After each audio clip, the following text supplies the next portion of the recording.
Hi friends, నేను movie రాజా. ఈ వారంలో ఎక్కువగా ఒక సినిమా గురించి మాట్లాడుకునేది ఏదైనా ఉందంటే అది జనతా గ్యారేజ్ గురించే. జనతా గ్యారేజ్ సినిమా మీద ఏ రేంజ్ లో అంచనాలున్నాయో ప్రత్యేకంగా చెప్పుకోవాల్సిన అవసరం లేదు.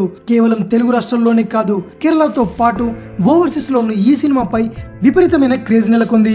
ఈ విషయాన్ని దృష్టిలో పెట్టుకుని మూవీ మేకర్స్ గ్యారేజ్ ని చాలా లొకేషన్స్ లో రిలీజ్ చేయడానికి సన్నాహాలు చేస్తున్నారు. ముఖ్యంగా యుఏఈలో ఈ చిత్రాన్ని ఏకంగా 48 లొకేషన్స్ లో విడుదల చేస్తున్నారు. ఇది నిజంగా ఒక సంచలనమని చెప్పుకోవాలి.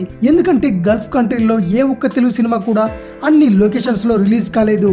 బాహుబలి కూడా 45 స్క్రీన్లలో మాత్రమే విడుదలయ్యింది. ఇప్పుడు గ్యారేజ్ దాన్ని దాటుకొని 48 స్క్రీన్లలో రిలీజ్ అవుతోంది.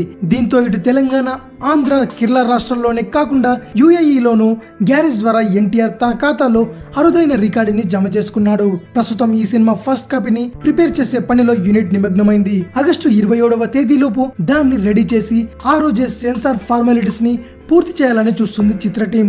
కొరటాల శివ దర్శకత్వంలో రూపొందుతున్న ఈ సినిమాలో ఎన్టీఆర్, సమంత, నిత్య మీనన్, మోహన్ లాల్, సచిన్ కేడ్కర్, ఉన్ని ముకుందన్ లాంటి స్టార్స్ నటిస్తున్నారు. కాజల్ అగర్వాల్ ఓ ఐటమ్ సాంగ్ లో కనువిందు చేయనుంది. ఇది విషయం. మరిన్ని మూవీ న్యూస్ కోసం రిమిక్స్ కింగ్ ఛానల్ ని సబ్స్క్రైబ్ చేయండి. Thanks for watching. బాయ్.